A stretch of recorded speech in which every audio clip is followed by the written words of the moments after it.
Салам достор, бул ОСК командасы, сиздер менен мен Айдина Шамшиева. Биздин бүгүнкү темабыз Бишкек сатып алуучулардын көзү менен. Бүгүн биз сиздер менен эмне жөнүндө сүйлөшөбүз? Салык рейдтери, шаарды жакшыртуу миссиясы, бузулган дүкөндөр жөнүндө, ижарага берилген 15 пансионат, бензин баасынын көтөрүлүшү, TikTok азыркы учурда өтө көйгөй болуп жатат. Мына ошол боюнча дагы биз азыр ошол жөнүндө сөз кылмакчыбыз.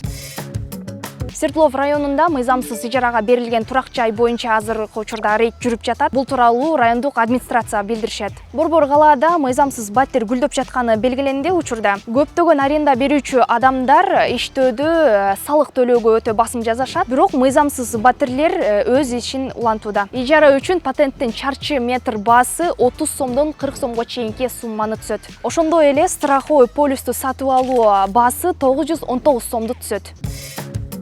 Имараттарга мыйзамсыз демонтаждоо тиркемелери орнотулган жаңылык деле эмес, бул албетте, бирок биз бул жөнүндө сүйлөшүшүбүз керек. Бишкек шаарындагы көчөлөрдүн боюндагы дүкөн белгилерин, тиркемелерин албетте бузуп көрүштү. Келгиле мунун себебин түшүнөлү. Кичинекей мына ушундай дүкөндөрдү талкалап, бирок эмне үчүн чоң супермаркеттерге тийген эмес. Мисалы, Народный. Жактардын баары карапайым элдики, Народный.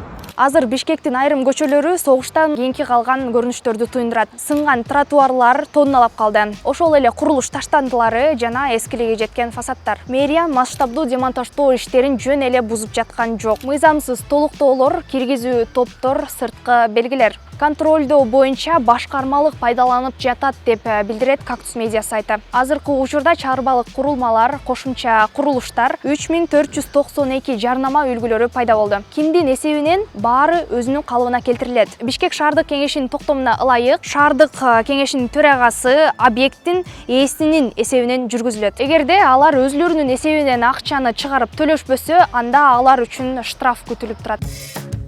Кызыктуу маалыматтар, дагы 15 пансионат ижарага берилгени турат. Президент Садыр Жапаров 29 августта бул маалымат менен бөлүштү. 15 пансионатты 49 жыл бою иштетилиши үчүн инвесторлорго өткөзүп берип жатышат. Негизги шарттар: пансионатты алгандан кийин инвестицияны коюш керек. Жана албетте отелдер, коттедждер 3 жылдыздан өйдө курулуш керек. Негизи, эгерде акча боло турган болсо, анда 2-3 жылдын ичинде бул укмуштуудай пансионат курулуп калышы ыктымал. Бул президенттин ою менен сиздердин оюңуздар кандай? Комментарийге жазыңыздар. Кийинки биздин дагы бир көйгөйлүү жаңылыктарыбыздын бири бул бензин. Бензиндин баасы рекорд койду. Бул албетте көптүн көйгөйүнө айланды. Бензин кымбаттагандан кымбаттап эле баратат. Жакынкы учурларда бензиндин баасы Кыргызстанда дагы 4-5 сомго жогорулашы мүмкүн. Сиздин оюңуздар боюнча дагы бул бензин канча сомго кымбаттайт? Өзүңүздөрдүн оюңуздарды комментарийге жазып кетиңиздер. Сиз салыгыңызды төлөдүңүзбү? Салык кызматы 1-сентябрдан баштап штраф сала баштаган. Эгерде төлөй албай калсаңыз, ага штраф салынат жана күн сайын үстүнө пеня кошула берет. Мына ушундай көрүнүштөргө кабылып калбашыңыз үчүн азыртадан салыктарыңызды төлөп бүтүрүп коюңуз. Жана албетте комментарийге жазыңыз, өзүңүздүн салыгыңызды төлөдүңүзбү?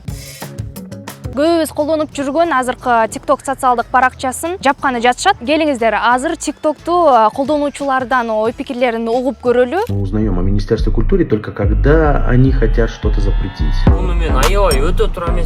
Мы получим 360 тысяч туристов и 180 миллионов долларов. Предлагаю вам пойти дальше и запретить книгопечатание. Сиз бул ойго макулсузбу же каршысызбы? Эгерде макул боло турган болсоңуз, анда ушул видеого лайк басып өтүңүз. Эгерде каршы болсоңуз, анда комментарий жазыңыз. Биздин ОСК каналыбызга катталыңыздар. Сиз бул жактан бизди курчап турган жаңылыктар менен таанышасыздар.